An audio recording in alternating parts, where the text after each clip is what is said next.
Welcome to the Tone Lounge Podcast, the definitive music industry and gear podcast with Jonathan Gilmet and Frank Fleckenstein. What's up? Good morning, everybody. Welcome to the Tone Lounge Podcast. This is episode 21, as far as I could see this morning. I'm Frank, your host, and with me today, my good buddy and co-host, Jonathan Gilmet, coming in live from Belgium, and hopefully with, better weather, because, as far as I can speak for Germany, when I woke up this morning, it was like 2 degrees, which is kind of not really worthy of European April, at least to me. Just as shitty over here. Yeah? Oh, shit. Yeah. Rain, cloudy. Sometimes we get these little sunbursts. And then the other day where I'm driving with my wife, and it was the weirdest freaking thing, man. There were the most menacing clouds on one side and a beautiful like yellow sunset on the other. And this freaking like rainbow over our heads, rain coming down on one side. I was like, what the fuck is going on? This is the weirdest fucking weather I've ever seen. And that's without counting all the weird shit happening with birds lately. I don't know if it's just in my yard that this is happening, but I get all these pigeons that come into my yard and they seem like they don't want to fly off, to just stay there. My cat's just going fucking crazy. And then the stupid ass pigeon I didn't. I have a cat. And there's this stupid ass pigeon who flew right into my window, and now I have all the dust that was on the pigeon, like his wings. You could tell his wings, his chest, and his head is like imprinted in my window. He's okay. I mean, he flew off, but the fucking thing was just like on my deck, walking around, looked in the house, and went like, "Hey, let's fly there." I was like, "What the fuck, man? Birds are stupid out here." I don't know what it is about Belgian birds, man, but pheasants and pigeons are dumb as fuck. They are stupid animals. Yeah. And there are people who say that, ornithologists who say that, no, these birds are actually like super intelligent because they do this and this and this. Oh, yeah. Well, they're not crows, I'll tell you that. No, they're not crows. 100%. Yeah. So for everybody who is regularly following us, you might have noticed that we skipped last week's episode. The reason for that was that I actually had to stay and sleep in a hospital for the first time in my life, but not because of myself, because of my son. So obviously, because he's like 3.5 years old, he can't stay in the hospital alone. So I got the pleasure to stay in a hospital I never had something. I never had surgery on anything. Like I was always fine. Never had to stay in a hospital. So that was the first time, and it wasn't even for my sake. That's why we skipped last week's episode. We have a little bit of house cleaning. So if you remember back in episode 20 when we talked to the beautiful person of Yanis, we actually did the giveaway for the pink limited edition Warlow pedal, and the winner, who is named David Sellers, has not reached out to us yet. So we want this to be fair, but we also obviously want this pedal to get to his owner. So we decided beforehand that we're gonna give this like two additional calls. So we're going to call out today. David Sellers, if you listen to this or if you watch this, please reach out to us via email or via comment on the channel under this video or whatever video. We're going to see the comment anyways. And let us know your address so we can ship the pedal to you. We're going to call you out again next week, but then afterwards we're going to have to, maybe you redo the giveaway and select another winner. You want that pedal, David? Do you want the pedal, David? You want it or not? Make up your mind, dude. Make up your mind. So So David Sellers, if you hear this, if you listen to this, if you watch this episode, please reach out to us, send us your address. We want to send you the pedal ASAP. That's all the housekeeping I have. For this week's episode, we decided that we wanted to continue what we did in episode 19, where we talked about guitar players or musicians in general, and if they really know their gear, because we see all this consumption of gear, and sometimes a little bit, I kind of point the spending on things for some reason. People are easily attracted to certain types of marketing, and they don't want to miss out on things and whatnot. And in the end, we see a lot of that inventory coming back up after, a couple of weeks, couple of months, because they bought something that they actually do not really need. And so we wanted to kind of continue on that topic, but also take a look at some of the things that we think, or that we've, maybe from our experience, found out to be good to update first. So that we also did a poll on that, right? We did a poll. If you give me a second here, I'm gonna try and go get this information. Yeah, I did a poll on ours and on my channel. Yeah, I think I got a little more data from my own channel. Let me just go see here, because it was kind of surprising when I saw how many people voted and what they voted for. Yeah. So I think if I remember correctly, I thought I think I saw that amps was like the winning sort of category. Yeah, so because I have more data from the Tone Lounge as opposed to the Tone Lounge podcast, we here have 213 votes, and out of that, amps were up by 62%. Wow. Guitars were 35 and pedals were 4. That's pretty clear. Yeah, it's pretty clear, and I mean it resonates with what we were talking about on the podcast. And I did this poll before the podcast came out. So this was just basically people coming in and just voicing their opinions. Yeah. Amps were the leading one. So I'm pretty sure if I looked up on the podcast, the poll I did on there, it's probably similar to that too. Yeah. So yeah, it's kind of what we talked about, because there is, I don't know where, I remember, I'm not sure where this quote came from, but it's definitely easier to make a cheap guitar sound good on a good amplifier than the other way around. Yeah. Because I mean, whatever you buy, I mean, you can buy a super expensive private stock PRS guitar for like 11,000 euros. If you play it through a little Fender Frontman 15, it's not gonna be very ear pleasing. So nope. Yeah, it's the part of this journey that I think costs you the most at first.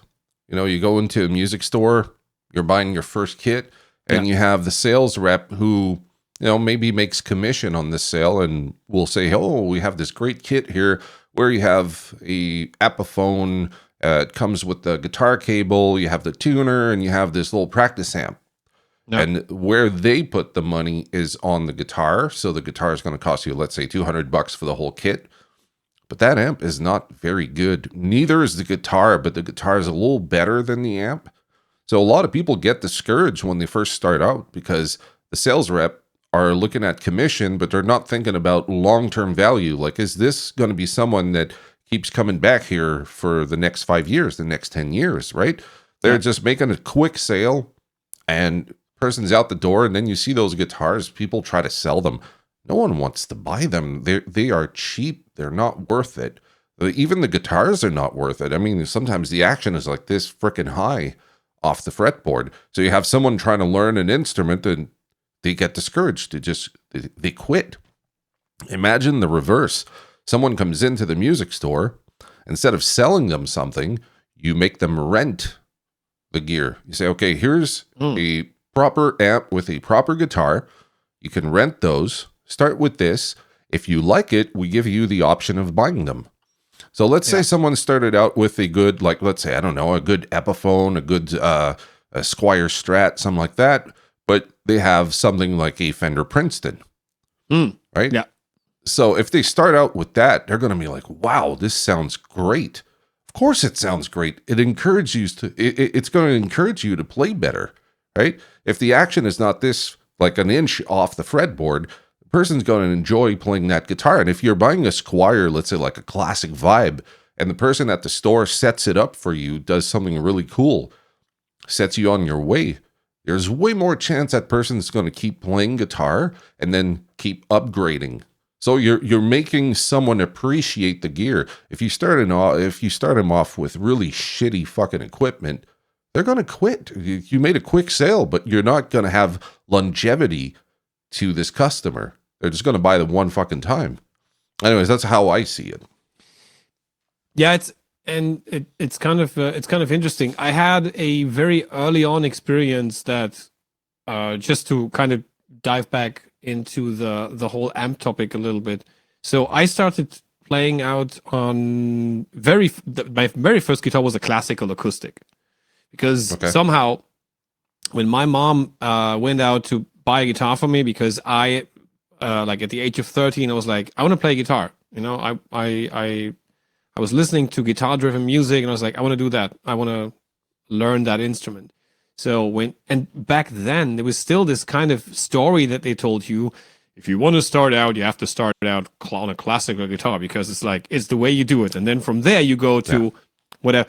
I've learned, especially when I started working out in retail, I've learned very, very early on that the actual opposite is the case. The thing that you identify with the most, the instrument, maybe you're listening to music that is electric guitar driven. So you identify with that music or with that artist and band, and that's going to keep you motivated and driven to learn the instrument.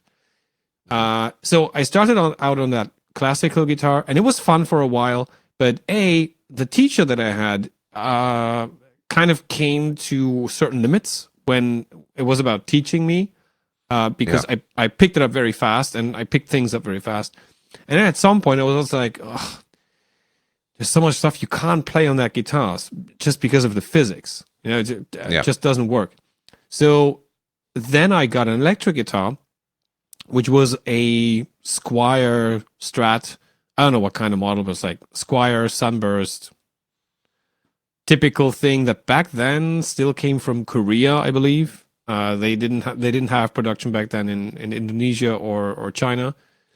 The China thing came later, but yeah. So it was that, and then it was like a small, like almost no name 15-watt practice amp, you know, and the typical stuff like a cable. I had one of these like curled cables, you know, the. God, yeah. Yeah, those hated those. They look great, but they're terrible. You know, they're absolutely terrible. They're tangled and yeah. Oh, absolutely terrible. But I obviously I saw some people playing those, you know, and they have to be fucking long as well, because if they're too short, you know, you're gonna, especially with an amplifier that weighs nothing, you're gonna just, you know, draw your amplifier behind you. It's not really going to work. And I was playing through that at home, and it was fine. But then, like my oldest friend, the guy that I started making music with, like actually in the basement of his parents' house, his dad was playing guitar in the 70s and 80s in various bands, and he still had all of his equipment. One of the amps was an old Bandmaster, a Fender Bandmaster head with a 2x12 cab. Yeah. And I plugged into this thing, and it was like I couldn't even handle it. I wasn't able to. I was like, how is this? What's going on here? But then when I got used to it, I was like, okay, there's something happening here. There's the feedback that I get, even with that cheap fucking Squier guitar, was different. It was really good. So in regards to the amplifier as the thing to update, I have to agree, 100%. I think the Pole is right in the alley where I would go. And we're talking about like basic upgrades, an amp, maybe a pedal, maybe a better power supply. These are for me like basic upgrades. At a later point, I'm going to jump into some like a little experiment that we did back then with a buddy of mine, where we actually wanted to find out what affects the tone of a guitar, and we went as nitty gritty as you can possibly go into the details.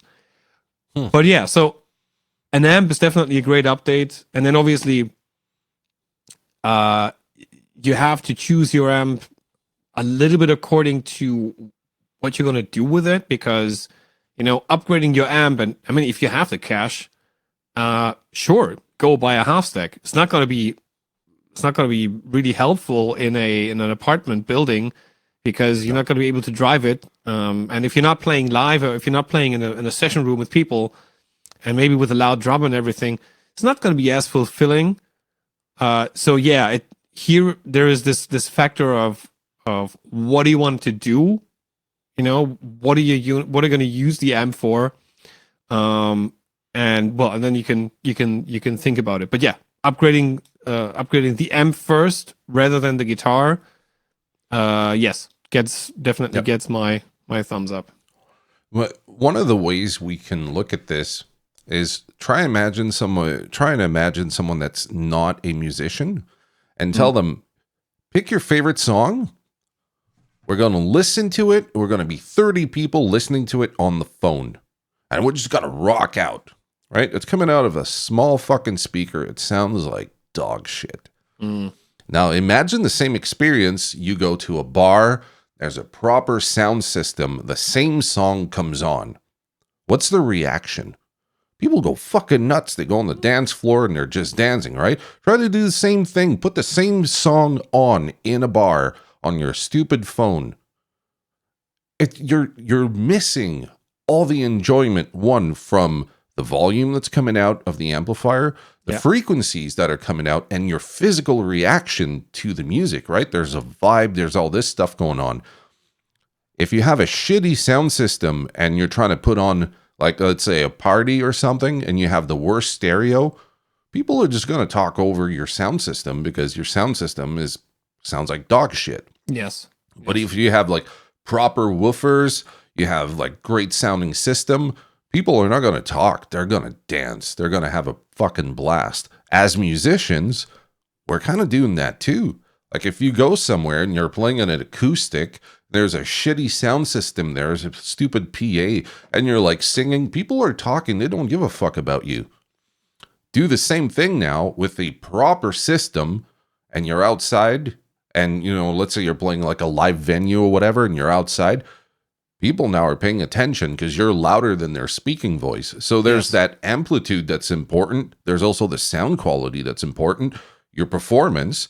But I mean, when you're playing at those levels, you're more conscious of every note you're picking because it's amplified so loud that everyone's like looking at you, right?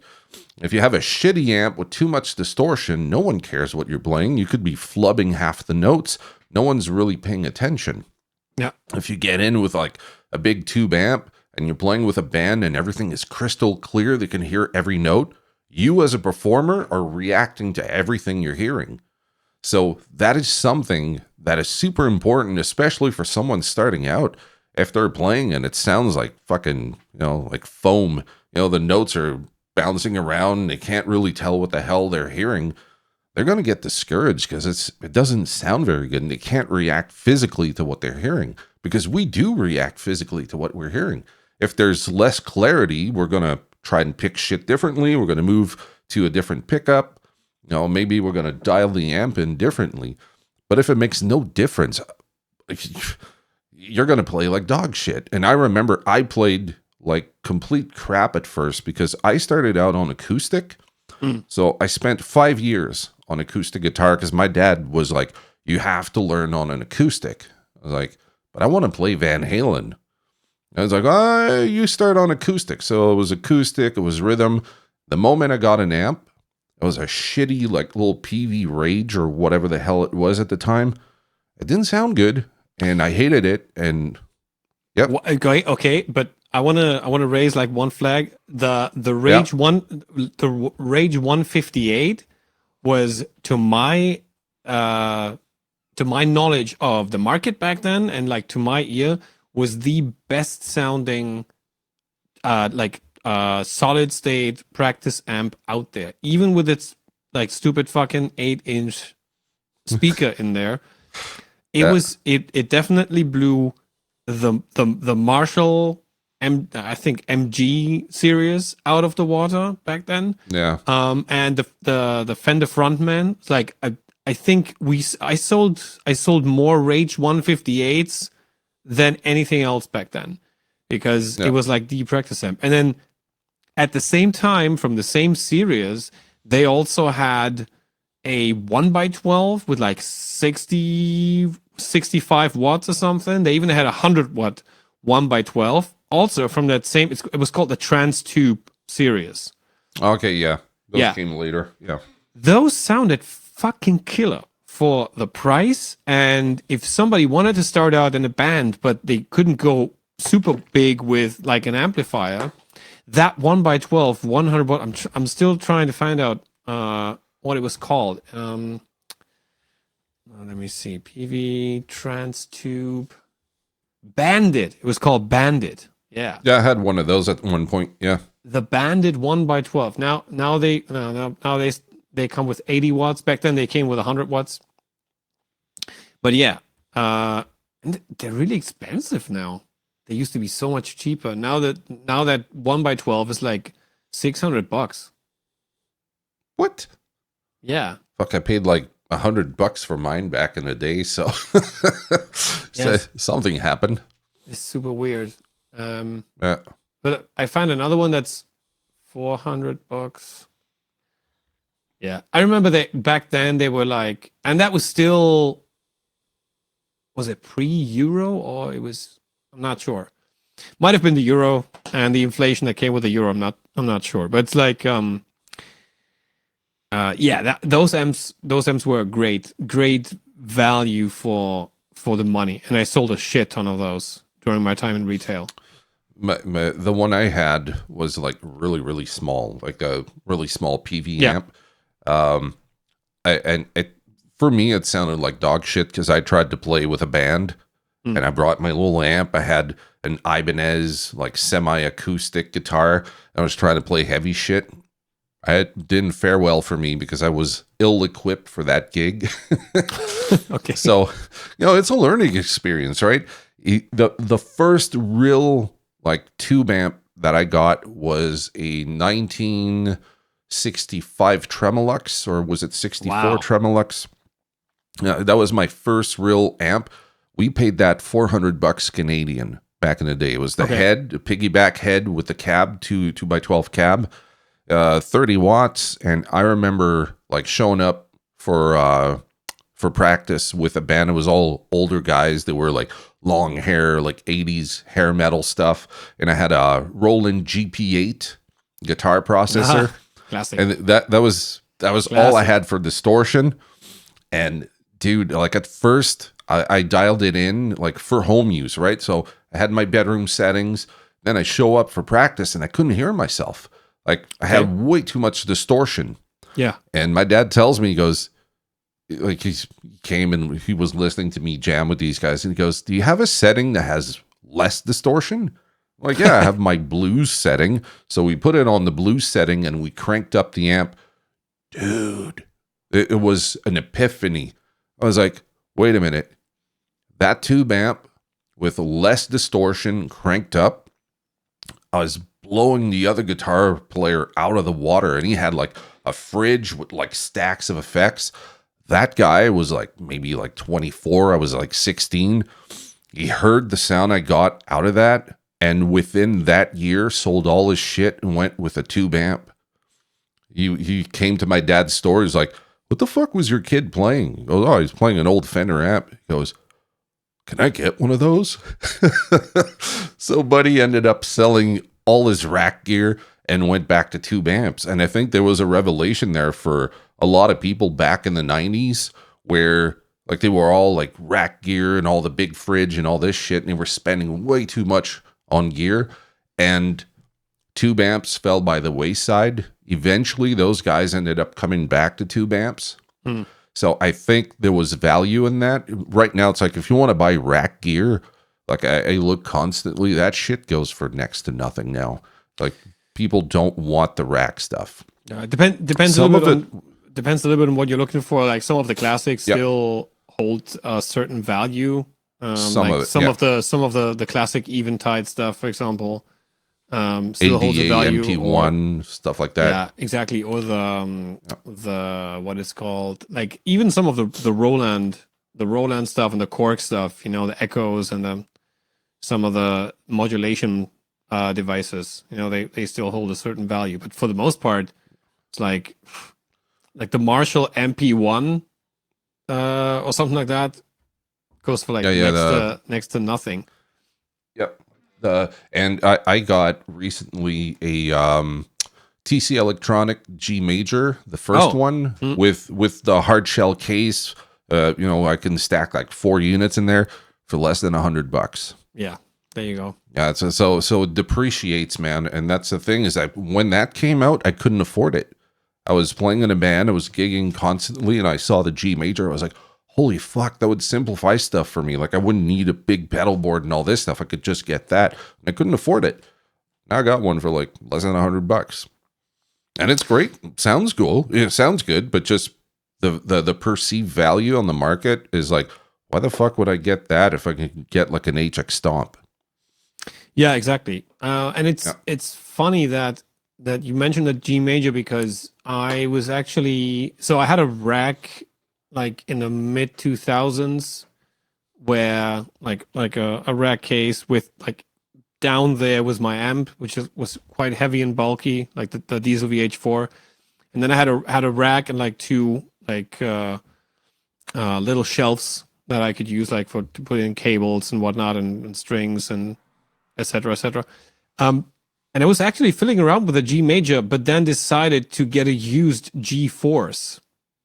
Okay, yeah. TC Electronics, for a very, very simple reason. The G-Force was obviously the older device, and it still had this card input where you could like save your banks and all that weird shit on a proprietary sort of like cartridge thing, like super weird.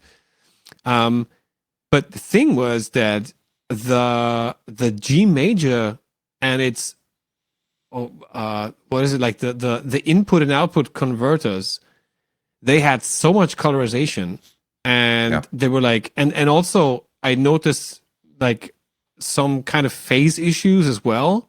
So that's right. Yep. So I was like, okay, this thing is cheaper, but in the end, if you want to maintain a good sound, then you got to go with the thing that has better converters, and that back then was the G-Force. Yep. So but we're kind of drifting off into high end rec gear. Yep.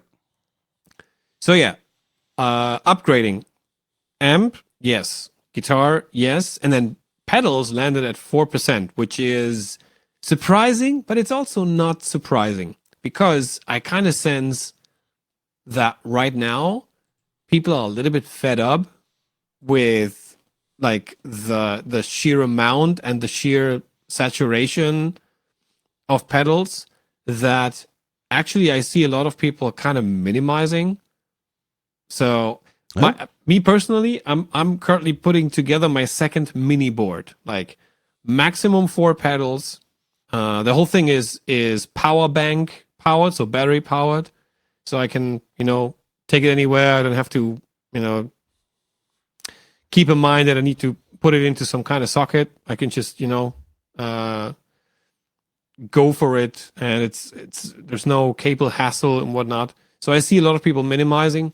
However, there is still this like weird market for high-end, small series boutique pedals. And I can't make up my mind if that is because there are people who actually, like the kind of exclusive thing, or if this is a short-term investment because they know in a couple of months, because it's a small series, they are going to be able to sell this for twice the money. Yeah, Not that is it's quite the loaded topic when you think about it, because if we talk about amps and guitars, right, it's very personal. You like this amp, you like this guitar. If you're a Fender guy, you're a Vox guy, Marshall guy, or whatever, like boutique company that's like some kind of derivative from those products. Yeah. And I don't mean that in like a negative sense. I just mean like it's an extension of, let's say, the Marshall thing. You're going for Friedman or whatever. So those are personal. So you got your amp, that's your sound. You got your guitar, and even your guitar is part of your sound. Like whether you're a Tele guy or Les Paul or Strat or whatever, that's still part of that integral sound that you're going for. But pedals are way more, how would I say, they're less specific than a guitar and an amp, right? It's like, if you like fuzz, which fuzz do you like? There's so many of them. It's kind of like if you say a Strat, you really think about two Strats. You got all single coils, or you have, a combination of single coils and humbuckers, or just humbuckers. I mean, that's three, but you know what I mean. Yeah. If you're talking about fuzz, it's like fuzz. Are you into the Mosrite Fuzzrite? Are you into the Big Muff Fuzz Face? It's like, where are you at on the spectrum with fuzz? And even then, it's like there's so many of them. How do you even start? So imagine you're a new guitar player and someone tells you, oh, you should get a fuzz on your pedal board. It's one of the basics. Which one do I get? Yeah. Fuck. I don't know. Like, should I get a cheap one? Well, a cheap one is going to sound just as good as the boutique one. Okay, so $89 for the cheap one. $500 for the Why? Why is this one $500? Oh, but it's boutique. Oh, it's handmade by this guy in whatever country, and he's only doing like 5 for the whole year. And you're looking at this and you're going, okay, well, what if I buy it and I hate it? I don't know, sell it, and then you try to sell it, and you're never going to recoup that money because no one wants to pay that much for a pedal unless it's a Klon. If it's a Klon or some vintage, Tube Screamer or something, then people are willing to pony up because they see it as an investment. But for you, the musician who's just looking to like get into pedals, the question I get the most on my channel is, what should I get? Fucked if I know. I don't know what you should get. Do you like the sound directly from your amp? Yeah. What pedal do you think is gonna make you like play differently, or what pedal do you actually need for what you're doing? Do you need chorus? Do you need a phaser? Do you need a boost? It's like, where do we start? I don't know what you need. I don't even know what you have. And I think that's where the market with pedals, if you look online for the used market, it is flooded with pedals. Flooded. Guitars, much less. Amps, way less. But fucking pedals, man, they're all over the place. And everyone's selling. And you see like what they're selling is very similar to the next person. It's always some kind of Tube Screamer, some kind of fuzz, some kind of Klon, or chorus. And chorus, you see, it's like, it's not that popular. Like there was a resurgence about a year or two ago, whatever, but it's still not a very popular pedal unless it's a CE2 or CE1, like the vintage ones. The other thing that's kind of interesting is when you say the market is flooded, it's also happening over the entire like sort of price spectrum. So the market is flooded in the low budget range. You have a shit ton of like house brands that kind of use the same like mini pedal platform that Moer or some other company, that with the same name. So essentially there are like 2 or 3 OEM companies in China that make these like mini pedals, and everybody can put their logo on it and then sell it for like next to nothing, including Amazon, where you get it like for like $25 or $29 or something. It's ridiculous. Yeah, it's absolutely ridiculous. So that stuff that kind of price range is flooded. Then you look at what I would call the mid-tier price range, which to me is where sort of the Boss pedals start, and then some of like the more affordable but still like sort of boutique pedals kind of begin. That one's flooded as well because you have a lot of companies that kind of sit in that same range, that same like Boss Ibanez pedal range. And you also have a lot of guys, including myself, who kind of want to be closer to that to make it affordable for people to buy a handmade pedal. Yeah. But they can't just like throw them out for €100. You know, it doesn't make sense because otherwise, you know, it's some of its parts, but all the work that went into it is not kind of paid for, you know, appreciated for. Yeah. There's that. And then from then on, it's less flooded because there are lesser people who sell pedals above 500. So then it's like a couple of handful. But then there are companies you've never heard of. You've never heard of as like, oh, they have a new pedal out, and it's, you know, and only like a certain circle of people know about this. And when it comes out, usually it's, you know, it's sold within the hour because they make like, I don't know, 50 of that, which is, and that's why a lot of these pedals are really expensive.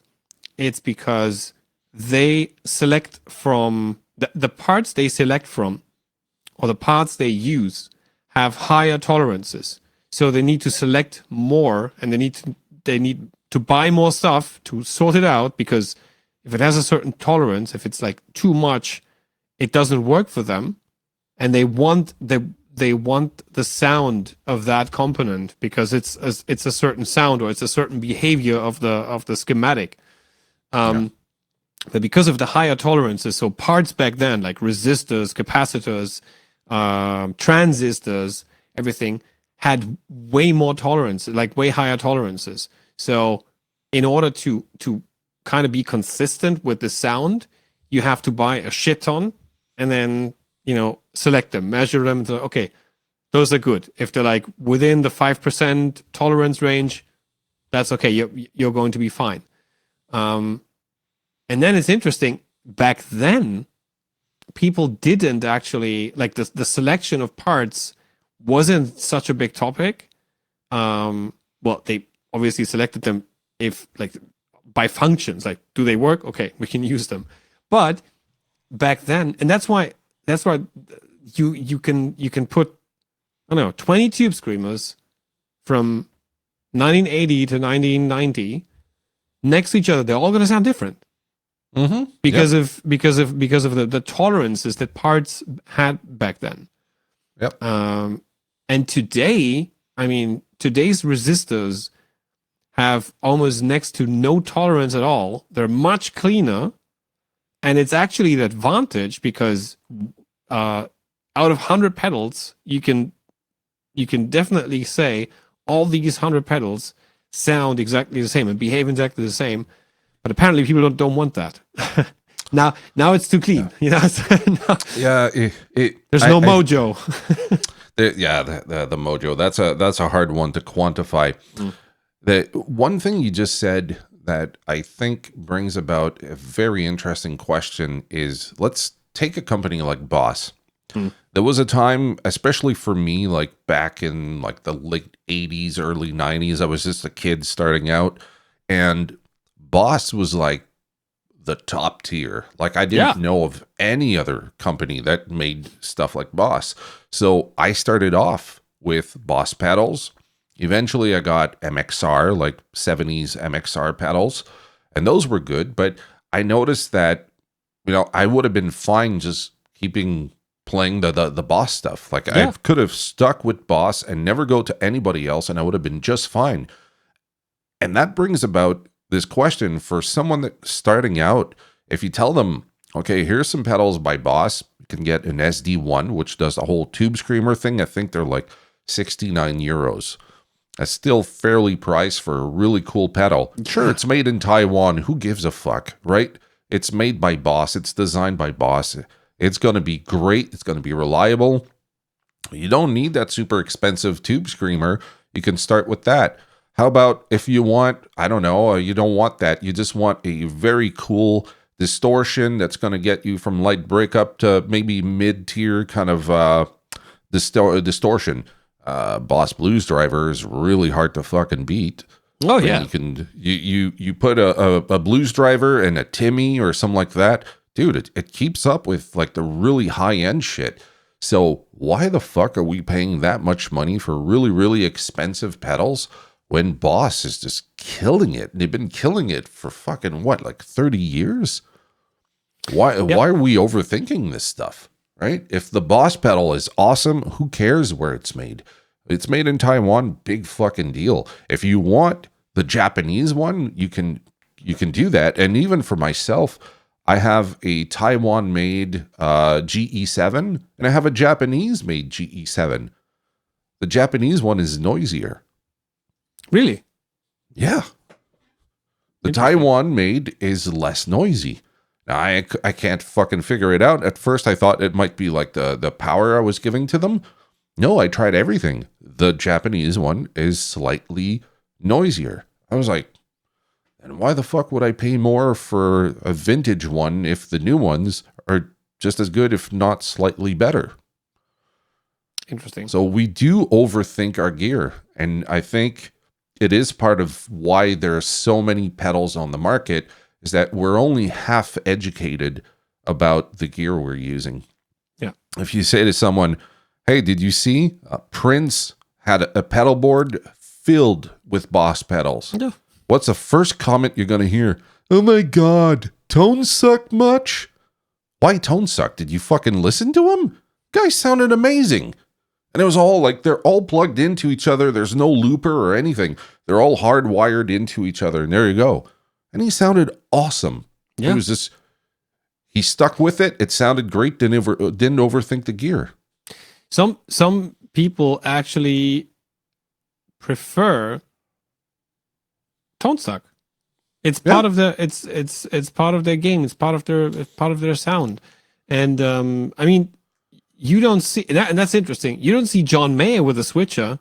Nope. At least like in recent years, I've seen a rig rundown that's like 15 years old or something. When he was on tour, when he was still on tour with Rene Martinez, the guy who used to tech for Stevie Ray Vaughan. Yep. And he was using a switcher back then, and he had all the pedals in drawers in the rack. Okay. But when you see him in recent years, he has a big pedal board with lots of pedals, and I know that he's going to use some kind of buffer in front of the pedal board. But then interconnected, like there's no switcher, he's using them as he, sees. He wants to be spontaneous. So working with presets is not an option. You can't, working with presets makes you definitely limited as far as being spontaneous about your playing. So it all works out, these guys are going to sound great no matter what.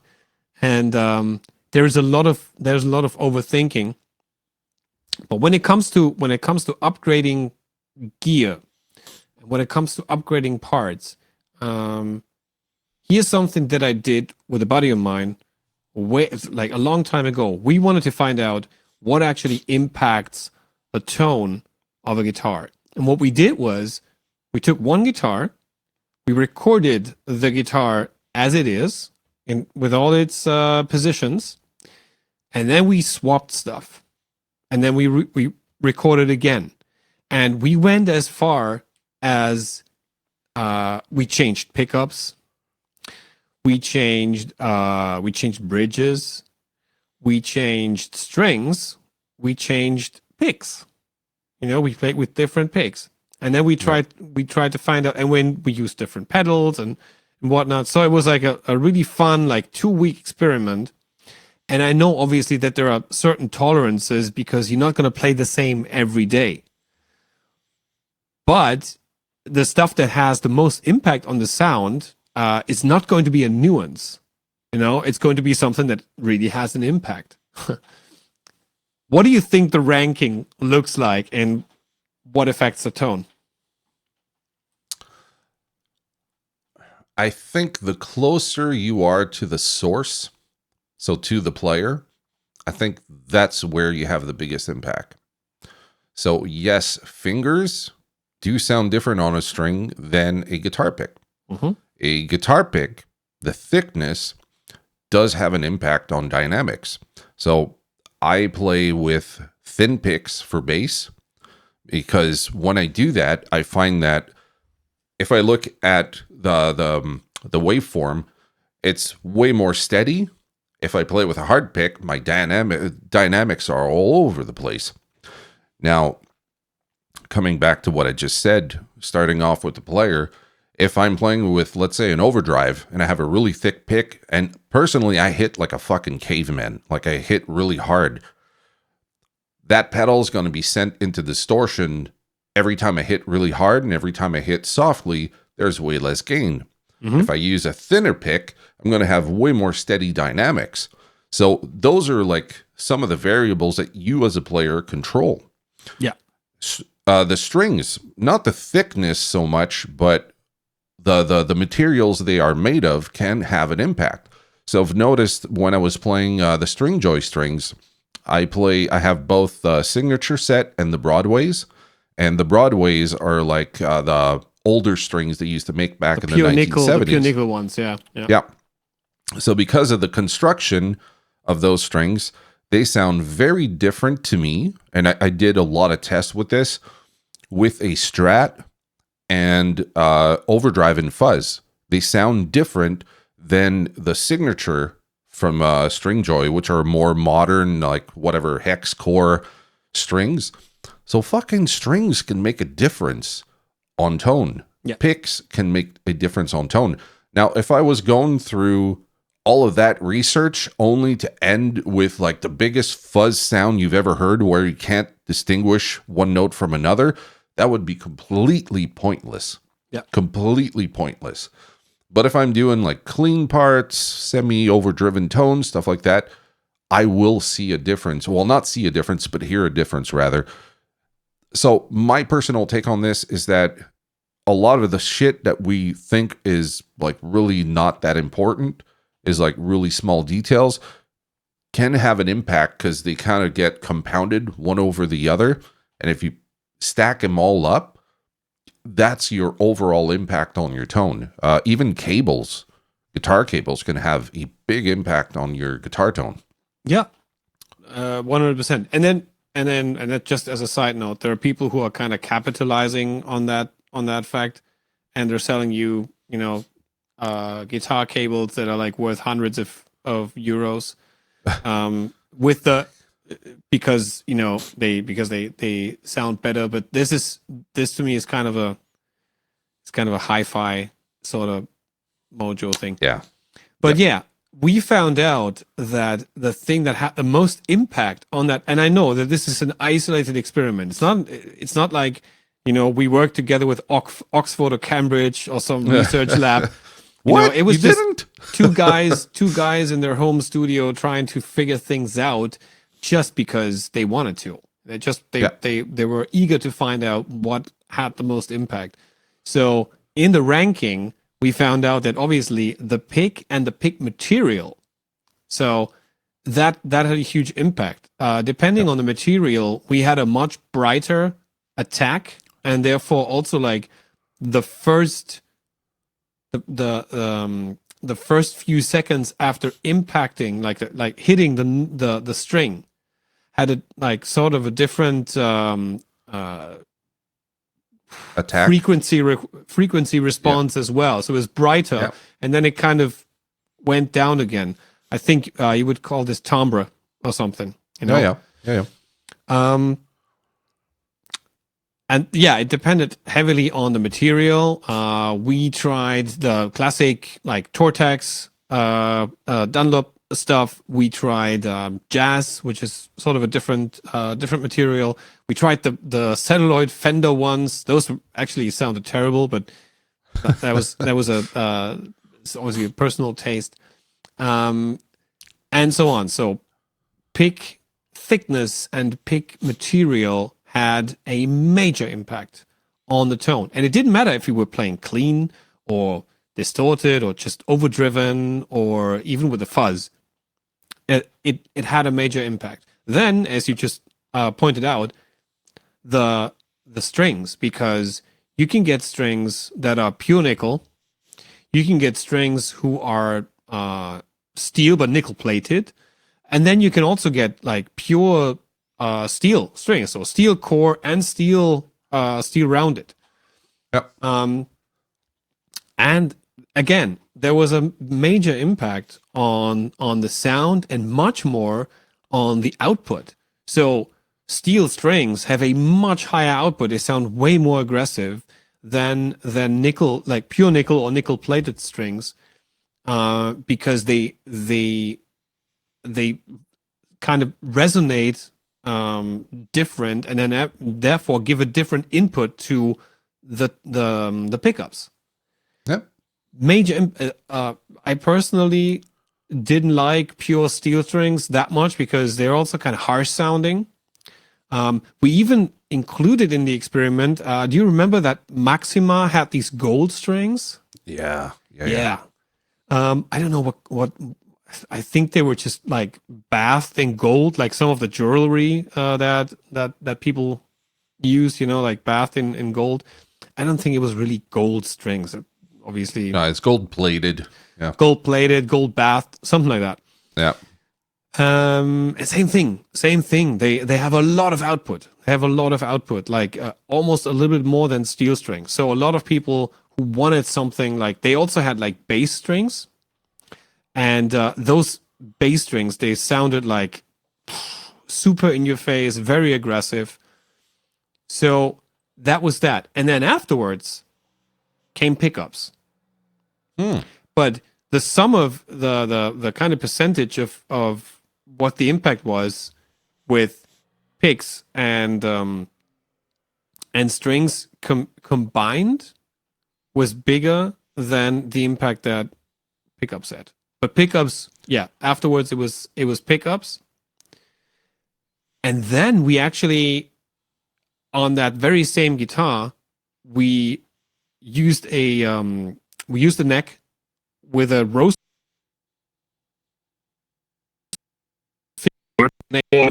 just for the sake of the experiment. But that kind of impact came after pickups. So pickups as a sort of like shaping the character, the basic character, and obviously the output quantity. Depending on what kind of sound you wanted and how much you wanted to drive your amp. Obviously you're going to go for a pickup with more output, a pickup with more bass, with more mid forward kind of character, and that had a big impact. And then afterwards, the kind of neck and the kind of fretboard that you would use, that was like number 4 in the ranking. So we're almost going into the direction of like the tone wood discussion, and we Do you want to go there? No. I want to go there the next time we have Frank Falbo on the podcast. Then I definitely want to go there, because there's a guy who can actually put this into like scientific terms and like to some extent. Yeah. But yeah, so there's there's two things you said that I think are really interesting. If we come back to the strings, when I was experimenting with strings, I spent months, just trying different strings from different brands and all this stuff. Another thing we don't think about as guitar players, especially if you're more into rock and metal, is flat wound and half wound strings. Yeah. You use those, and you're probably going to think like, oh my God, this sounds kind of dead, right? You don't get like the same high end. But when you kick in distortion or fuzz, it's amazing what flat wound will do, because they focus more on the fundamental note and less. You get way less like harmonics out of it. So if you want like a super focused rhythm tone, get yourself some flat wounds, slap on some distortion or fuzz. Holy fuck, man. That's great, especially if you're recording.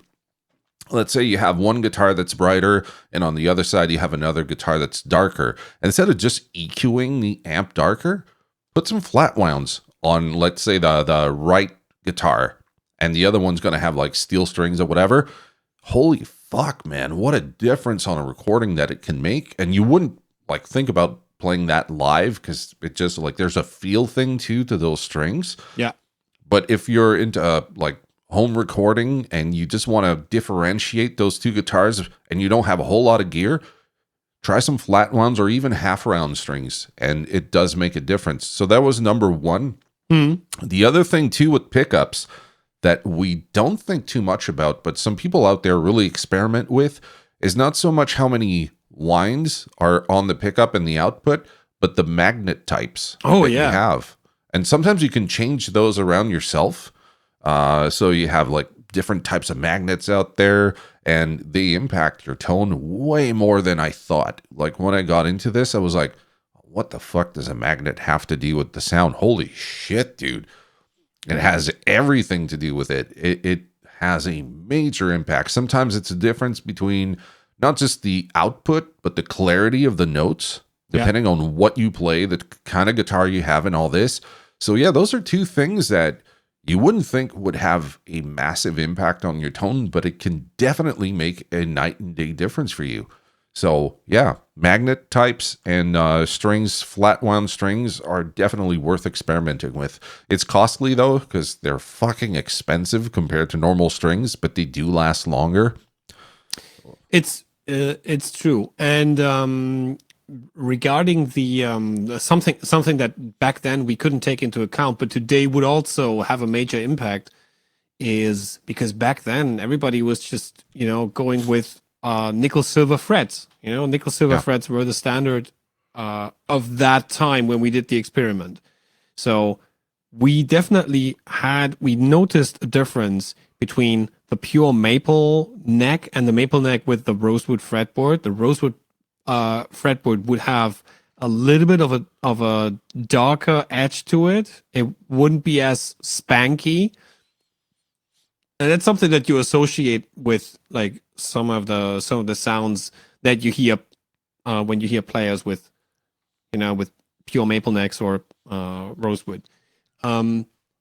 But the other thing that we didn't take into account was the fret material, because nowadays there's so much more out there. I mean, you still have the nickel silver stuff, which is used on traditional guitars, but there's also a huge community out there who absolutely loves stainless steel frets, and stainless steel frets have a very different sound. They're a bit brighter.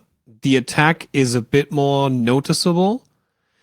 And people mostly use them because it's almost impossible to wear them down, because the material is so much harder. And they actually, if you have a good solid wood foundation for the neck, they don't move. They just stay there forever. As from the moment you buy the guitar, nothing's going to change.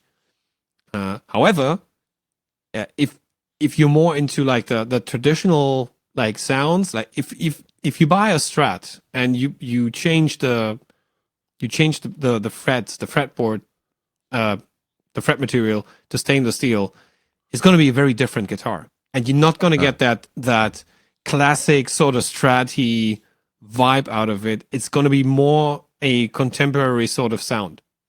And back then we couldn't take that into account, and nowadays you even have like different mixtures. So there are a couple of companies who make even like gold infused whatnot, or they put, what is it, like brass.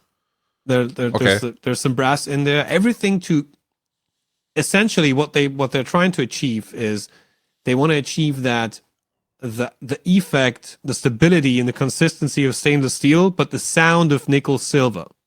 Because it's the sweeter sound to some extent. Okay. If I play devil's advocate here for a second, Please. and I say to you, who is going to hear that in the audience, right? Because a lot of people put the focus on the people you're performing for. So you as a player, let's say you decide to change the nut on your guitar to a bone nut because apparently that sounds better. And maybe you change the saddles on your bridge to brass because that has better sustain. And you're doing all these upgrades. Is it possible that sometimes we can fool ourselves into hearing a difference when there really isn't that much of a noticeable difference? You're gonna have to try it. You're gonna have to. You're gonna have to try what works best for you. In the end, the audience. There are two ways to go about this. If you only think about the audience and what the audience actually hears, and we know that statistically, in every audience, like 2 to 3%, depending on the audience, obviously. If you go to a Dream Theater show, it's very likely that 50% of the audience plays some sort of instrument. because they're into that With like them, yeah. very instrument driven music, very instrumental with a guy that sings a high note here and there. Without shitting on but yeah, statistically, if we go to like the average concert, it's like the maximum percentage of people playing an instrument is like around 5% maybe. They just want to go and listen to music and they enjoy the artist and whatnot. So if you only think about the audience, then you are fine with a, I guess, sub €1,000 guitar and a, Line 6 Helix Stomp, and go straight into the mixing desk and be happy that your setup is like super small and you can put it in your backpack and you don't have to carry around shit, because the audience is not going to hear the difference between that and the high end tube amp and the boutique effect pedal board and whatnot and your $3,500 custom shop Fender guitar. They're not going to hear the difference.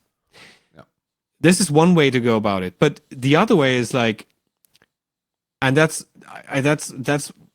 how I see a lot of people approach this. You have to feel comfortable and confident when you're performing, and certain factors can definitely contribute to that.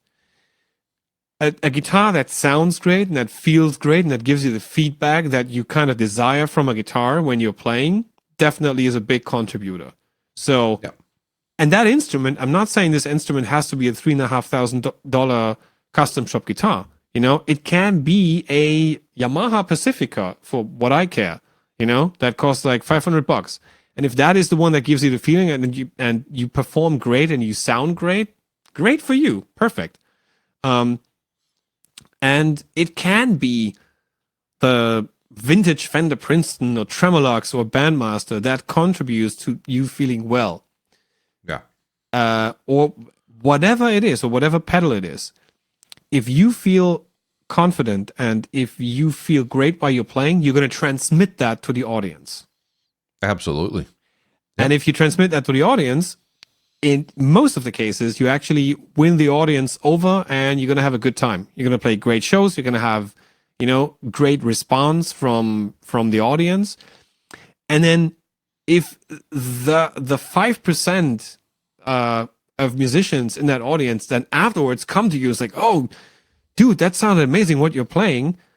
Even better, you're starting the dialogue. And you can have some geeking out after a show, but which sometimes you have and sometimes you don't. I'll show you something here. There you go. I think you have this, right? The Trem Claw. Oh yeah, I put this into Remco? my newest build. Yeah. Okay. And the funny story behind this is that Remco sent each of us the Trem Claw. Mm-hmm. And he told me, he goes, I don't know what the fuck's going on, but it does have an impact. And I had Kenzo, who also told me, go, dude, you're going to hear a difference for sure. Yeah. I was like, okay, that's very interesting. So I did a video. I tried to be as scientific as I could. Saw the video. I saw the video. Yeah. Yes. Okay. So you have like the waveform and all this shit, and I'm showing like how long it lasts. I had some people write to me, not very many, but a few, completely outraged that I would be promoting a product like this, that it was complete horse shit. I was just giving into marketing. I was a shill. I'm like, suck my fucking dick, dude. I don't give a shit what the fuck you think. I did the video. I'm not paid to do this fucking video. If it made no difference to you, great, but I'm trying to give you everything you need so you can make up your mind. Obviously, you didn't watch the fucking video. You just jumped on it and you went like, Trem claws don't do nothing. Great, maybe you can't hear the fucking difference, but I tried to be as scientific as I could about it. And you can see the waveform. There's a difference in amplitude. I'm getting way more sustain out of it. And it's just this one piece. Now imagine when I upgrade this thin ass fucking cheap trem block. It's going to have an impact again. But some people hate the idea that if you upgrade parts that they wouldn't think have an impact, then you're just falling for the marketing of it. And I'm sure there's a lot of snake oil in the guitar industry. Oh yeah, there is. But to think that everyone out there is out to get your bottom dollar that you don't want to part with is complete horseshit. And I get that so many times. Even like lately, I did a guitar demo that I'm expecting, not a guitar demo, but a pedal demo that I'm expecting some really stupid fucking comments coming my way. It's the Tube Clone from Hagerman. Oh, yeah. Hagerman, yeah. I saw that. So Hagerman does this reimagining of the circuit, decides to, instead of going for op amp for distortion or whatever, he goes with the tube. And dude, it fucking kills. I hate clone style pedals, and this one here is just absolutely crushing.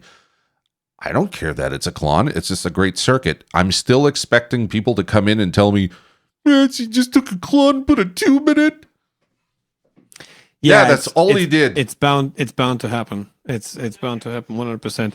So I didn't do the experiment that you did, where you actually went ahead and went like scientifically trying to measure what the impact is of that trem claw. I didn't do that.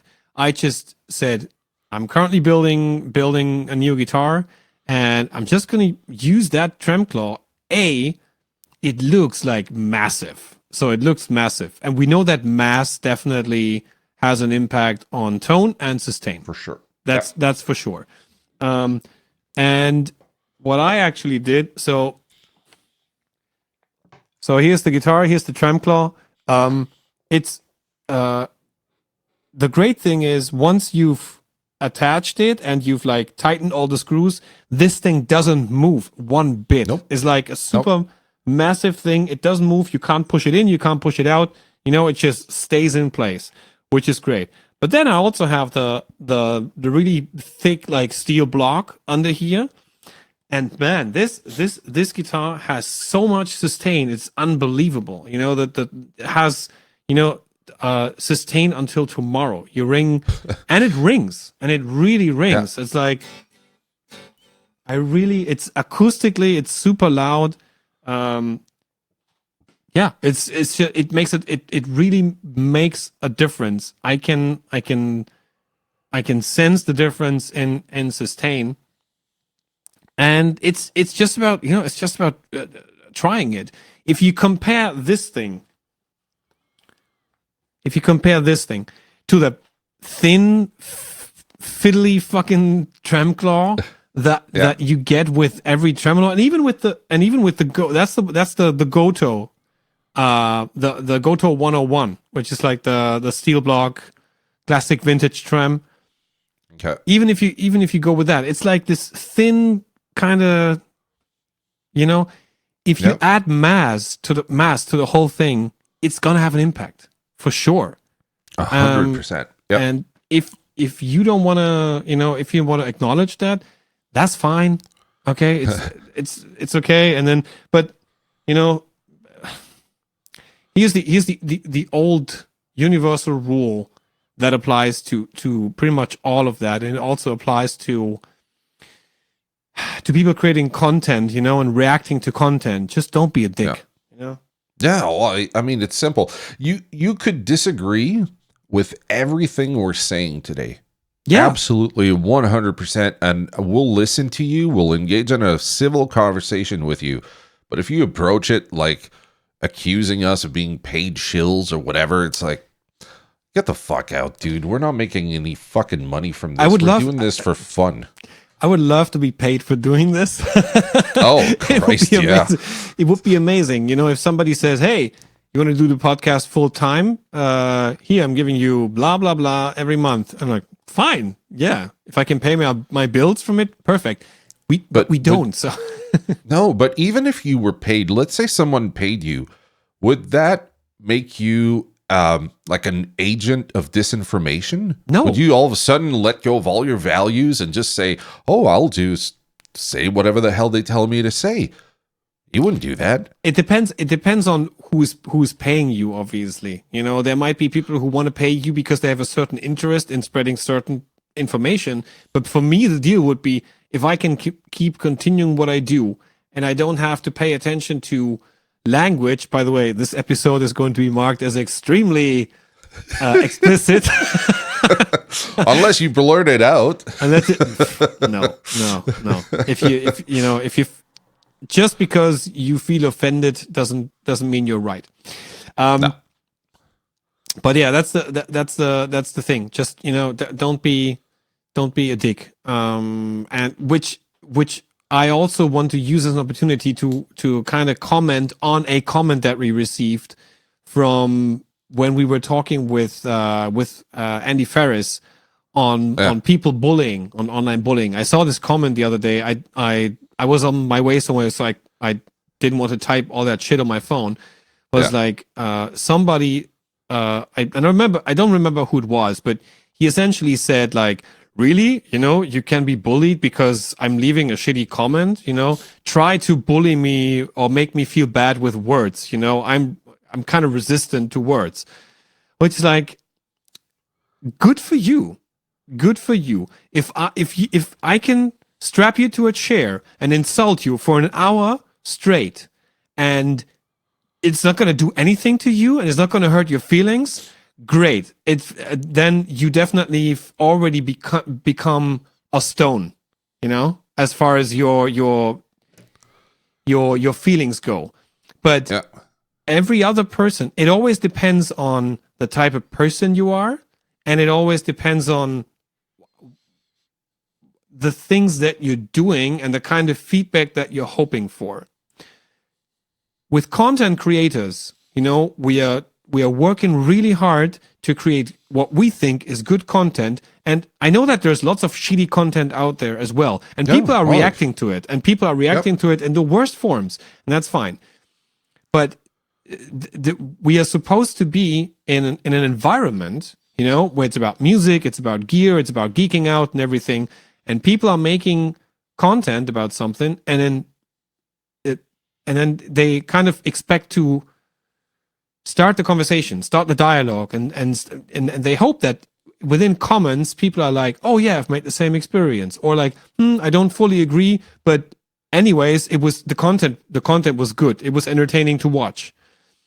And if it wasn't entertaining to watch, the old universal rules should apply, where it's like, I'm just going to switch to a different channel. I'm going to switch to something else. I'm going to go, watch Alex Jones or whatever, because I don't care. But that's the essential. That's the essential thing that's happening here. And why would it be okay for anyone to leave a shitty comment somewhere? Why would that be okay in any sort of context where I go back to the universal rule? Just don't be a dick, That should be a shirt. That should be our first shirt. Just don't be a dick. Yeah, just don't be a dick. Why? My counter question to that person who commented would be, why do you need to leave a shitty comment? You know, what is driving you to leave a shitty comment? And running the I mean, it's not a danger for the person who leaves the comment. He's just, afterwards, he's going to feel better about himself. But what is your gain? What is your actual gain in life to leave a shitty comment and then maybe, you know, hurting that person? Because that person might be in a very different spot, like emotion-wise, than you. Just because you're like a dead brick that nothing affects him doesn't mean the other person is. You know? There's a lot of assholes. Ranting. I'm getting hot. Yeah, I know. But if it makes you feel any better, here's my approach with this, okay? Okay. I see the YouTube thing as being your house. You invite some people in. If someone's unpleasant, you kick them the fuck out. That's pretty much how this works, right? Yeah, exactly. So YouTube is this big village. You can go and randomly open doors, have a peek inside. If you like it, you can stick around. You could even come back every Monday if you want and just engage in the content. Yeah. Or you could be an asshole and the doors are going to be locked. So you can still watch the content and you're commenting your dumbassery and you don't know you're being shadow banned by the creator because they saw your stupid ass fucking comment and they're like, okay, you're just a shit disturber. Fuck you. Here you go. You're shadow banned. And now you're still commenting. You still see your own comments in the comment section, but no one else but you sees them. And then you feel pretty fucking stupid because no one's liking your shit. No one's engaging with your shit because you've been banned. And this is the tool that's given to every content creator on YouTube. Right. Just to ensure that those people stop this kind of behavior. Now, that dude in particular you were talking about, I engaged him. So I asked him, I'm like, okay, so why do you think it's okay to, you know, shit talk on people's comments? And obviously he didn't watch the video because he said that we were 3 British guys. All 3 of us were all 3 British guys who were too sensitive and blah, blah, blah. And he just went on a rant and he called us all sorts of names. And I just banned him. So that was the end of that conversation. I'm like, okay, I gave you a chance and you acted like a little bitch. And there you go. You are out of this equation. And we don't get those very many like comments like that on the channel. Most people engage with us super intelligently.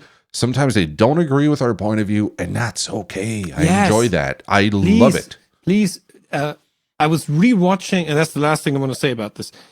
Yep. I was rewatching like old interviews of Jon Stewart being guest at Fox News, because where I think it was Bill O'Reilly who invited him like 4 times, and then actually they had a debate. You know, they kind of organized a debate, and Jon Stewart and Bill O'Reilly are like on 2 completely opposite ends of the spectrum, but they got together, and through the conversation, they actually, well, they disagreed on a lot of things, but they also agreed on some things, and they found some common ground here and there. And it's like, whenever and I can only encourage everybody who's listening to this, everybody who's watching this, if you don't agree with us, that's fine. And if you want to comment on, it's like, hey, I don't agree because my experience was that. Or I think tone wood is important and makes a difference and whatever. If you please do. I'm happy to engage in it. The most important thing is that we keep the conversation going instead of, you know, like shitting on each other's plates. That's that was not the figure of speech. I have a big dump in your cereals, dude. I had a big dump in your cereals now. Now go away. See, we had a similar thing to this when we did the Vox videos. There was someone who commented, and they weren't rude about the comment, but the person said something along the lines of, oh, I disagree with the bearded guy. We're both bearded, but I knew it was me specifically. But that, and I talked to the guy. I'm like, okay, well, what did I say that might have sounded like, you know, the wrong information. He goes, oh, well, you said this, and that. And we go, oh, okay, well, that's cool because, I have a channel where I focus on Vox amps. Yeah. So I might have gotten that wrong, but, I come across sometimes as arrogant and all-knowing, but I really am neither of those things because I'm a big talker. That's pretty much it. And this dude was super nice about it, and we kept, talking about this thing for maybe like 1 or 2 lines, and that was it. There was no friction. I don't get offended. That's not something I do, and I don't think you do either. No. So if someone comes in and says, you guys, I disagree with you, cool. I'm going to read your comment. If you say, you guys are fucking idiots, oh, there you go. I'm not listening to you. Because right off the bat, you're trying to piss me off. You started That's off not the gonna wrong. work. You started off the wrong foot, dude. Exactly. if you have no decorum whatsoever, you don't understand how people are supposed to interact. The internet is no different than real life in that regard. If you're insulting, if you're using, I don't care if you use, the F word here or whatever. I don't care. That doesn't matter. But if you're trying to insult us just to kind of spark this reaction from us, you're not going to get it from either of us. We're not going to do that. So we're kind of ranting about this because it kind of ties into everything that we're doing here. Like, we're trying to talk about gear. We're trying to talk about what's important, what's not important. And this is not just the two of us talking.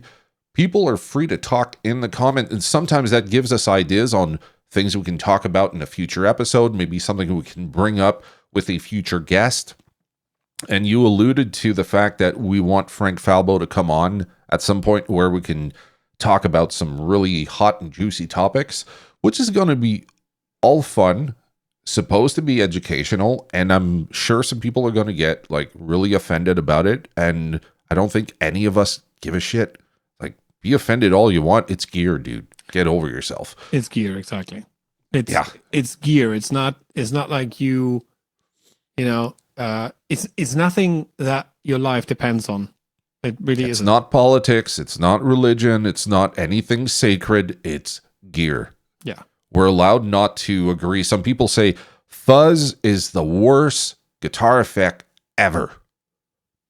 Yeah, maybe. I still love it. Some people like haggis. Some people don't like haggis. Exactly. It's personal taste. But at the same time, if we're to conclude our thing, because it could seem like we were all over the place with this topic, but it's really hard to bring everything and distill it down to something super simple. But if we're trying to do our best here to kind of encapsulate everything we talked about, we said that amps were, for the most part, the most important and critical piece that most experienced musicians will recommend to a beginner. There is then the guitar, because that's the comfort, the playability. There's also a part of tone. And before we get to pedals, there's a lot of upgrades you can do to your guitar or even to your amplifier that will have a much more significant impact on your overall tone. But I think we need one last episode to kind of conclude the thing where we should talk about pedals. And do you need them? If you do, which one should you go with? Is brand specific pedals more important than where they're made or the price point? Like the components that go into them. What is it that someone would have to focus on? I mean, we were a bit all over the place, but it all ties up into the same topic, right? Goes into so yeah. I definitely agree with your conclusion. And before we are ending this, I would like to ask everybody to kind of maybe leave it in the comments if you want to, but because we are going to